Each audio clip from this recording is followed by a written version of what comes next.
Hôm nay đi thi được đi nhờ nhà hàng xóm. Đây là nhà hàng xóm, chị cũng lấy chồng Hàn Quốc. Và đây, hello Mira. Giờ đi thi, hai chị em đi thi cùng nhau. Hôm nay thì chồng chị đưa đi thi, chồng em thì đi ra ruộng rồi cho nên là đi ké ra đây.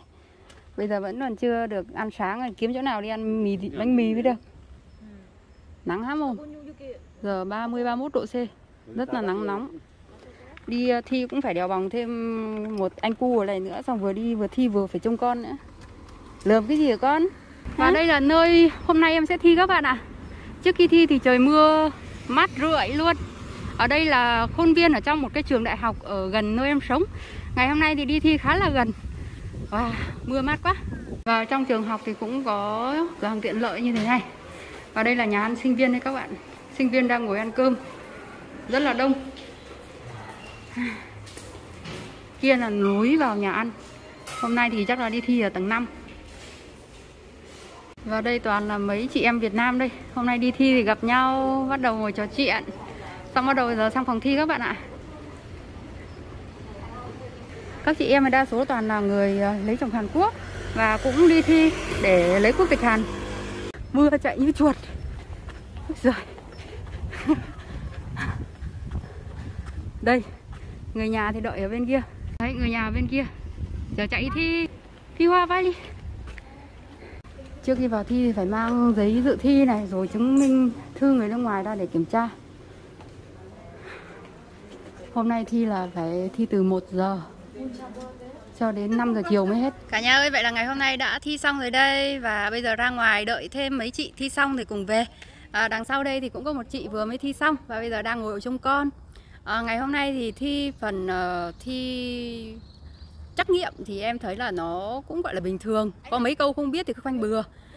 Còn cái phần thi phỏng vấn thì vừa giờ là vào phỏng vấn là có cho đọc một đoạn văn khoảng 15-20 dòng đấy, cũng khá là dài. Đọc trong vòng khoảng 3 phút là cô giáo đã hỏi là đã đọc xong chưa. Thế xong rồi cô hỏi luôn câu hỏi.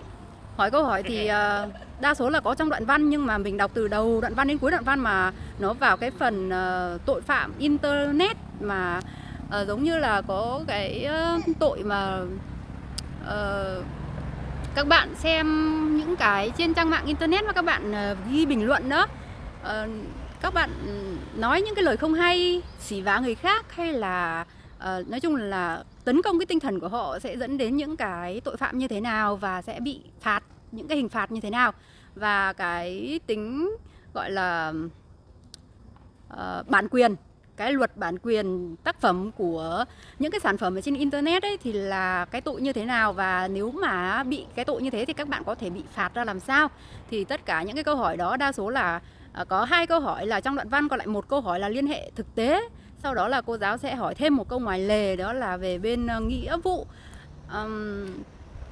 Nghĩa vụ phải thực hiện tại Hàn Quốc thì có 4 cái, thì nêu lên 4 cái nghĩa vụ, nêu tên, sau đó là chọn lấy một cái nghĩa vụ và giải thích là tại sao phải thực hiện nghĩa vụ đó, và nếu mà không thực hiện nghĩa vụ đó thì sẽ gây ra những cái hậu quả như thế nào. Thì ngày hôm nay câu trả lời của em thì nó cũng không được ok cho lắm. Nói chung là mỗi câu trả lời chỉ được khoảng 50% thôi. Có mỗi cái đọc hát quốc ca là hát ngon lành thôi các bạn ạ. Các bạn cứ học hát quốc ca cho nó ngon nghẻ đi là được, chắc chắn là được 1 câu rồi này. Còn những cái câu khác thì nhìn vào đoạn văn thì trả lời cứ trả lời chậm chậm thôi. Trả lời mà mình đang trả lời bên dưới mà thấy cái câu trả lời của mình nó chưa đúng ấy thì các bạn lại trả lời lên cái đoạn bên trên cũng được. Đấy. Nói chung là trả lời làm sao mà nó đúng thì cô giáo chắc là vẫn châm trước cho điểm, chứ còn nếu mà trả lời nó không đúng vào cái câu hỏi thì chắc chắn là lại không được điểm. Đấy cũng là một cái vấn đề. Lúc đi thi thì trời mưa, lúc về thì bây giờ trời nó cũng tạnh rồi, rất là tốt.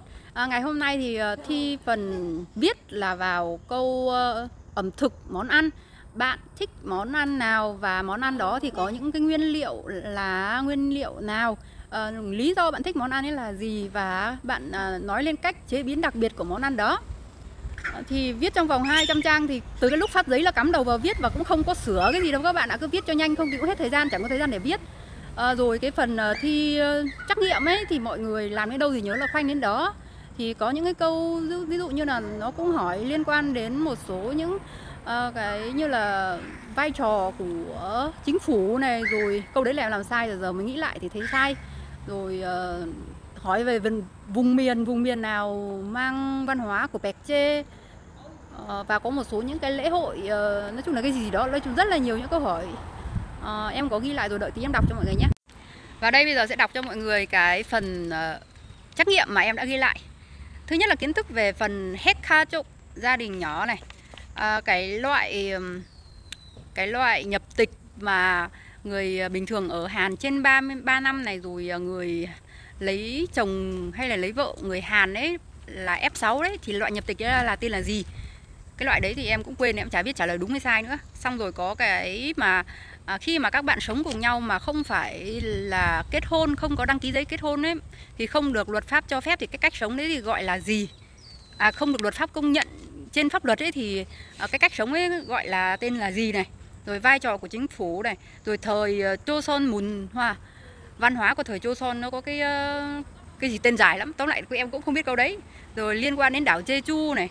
Xong rồi luật làm việc thì nó có cái câu hỏi là cái gì mà các bạn làm về việc dưới 1 tháng thì không ký hợp đồng có được hay không. Xong rồi cái gì chọn câu đúng ấy nhiều lắm. Thời Pẹc Chê về lễ hội thời Pẹc Chê này. Xong rồi liên quan đến vùng địa lý, câu này cũng không biết trả lời. Phần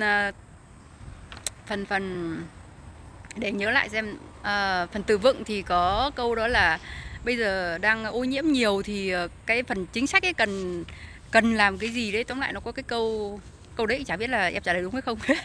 Tóm lại là hôm nay hên xui cứ khoanh bừa đi nhiều câu lắm, có 36 câu trắc nghiệm, 1 câu viết và 5 câu phỏng vấn. Hôm nay đã hoàn thành kỳ thi lớp 5 tại Hàn Quốc tiếng Hàn mà không biết đỗ hay không. Sau 1 tuần sẽ có kết quả mọi người ạ. Và sau khi có kết quả em sẽ review mọi người đỗ hay trượt nhé. Chị em trả lời là C Tung Tề Hoang. Cái đó là dễ rồi. Đi trả lời câu đấy thì cứ biết ai thì nói người đấy, việc cái gì đó. Lúc đầu trong đầu nhá. Đấy người ta cũng hỏi một câu là nhân vật lịch sử nào mà bạn muốn giới thiệu cho người nhà Việt Nam. Tại xin nữa thì quên. Thì trả lời Isun Chang Kun đó. Hỏi tại sao? Thì nói tại người đó chiến đấu hết mình vì đất nước, mẹ biết được nói tại sao đâu. Giỏi thế. Hỏi người đó như thế nào, chị giải thích là người đó là vì đất nước chiến đấu với Nhật Bản, sao chị hết, xong rồi cuối cùng hỏi tại sao hết nữa má rồi. Đấy có con đèo bòng đi thi là phải chồng trông con từ lúc đầu đến lúc xong rồi bây giờ lại đi về. Có con nhỏ lúc nào cũng phải đèo bòng. Xe rất là đẹp, xe mới luôn.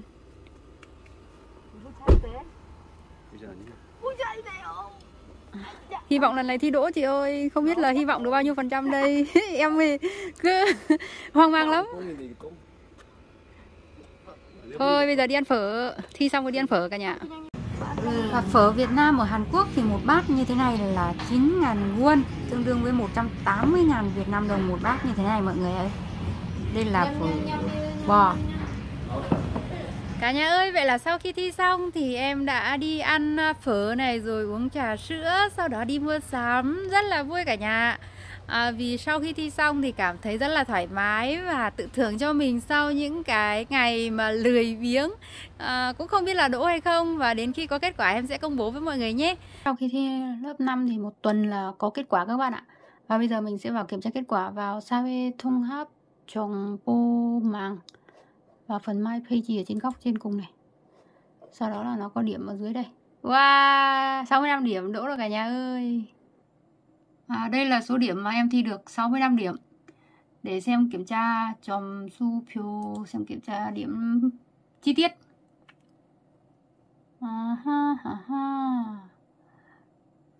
Được có 14 điểm phỏng vấn này, 51 điểm trắc nghiệm và viết. Kết quả thì nó không cao nhưng mà được cái đỗ là thấy ok rồi các bạn. Ngày hôm nay thì rất là vui chia sẻ đến các bạn một ngày đi thi. Đây gọi là thi lấy cái chứng chỉ để nhập quốc tịch Hàn Quốc. Và sau khi thi đỗ lớp 5 em sẽ cầm cái giấy đó và có thể đi làm hồ sơ xin quốc tịch Hàn Quốc mọi người ạ. Hôm nay rất là vui, không biết là đỗ hay không nhưng mà cứ hưởng thụ cái đã xong tính sau. Nói chung là còn trẻ và nhiều khi cũng hay quậy.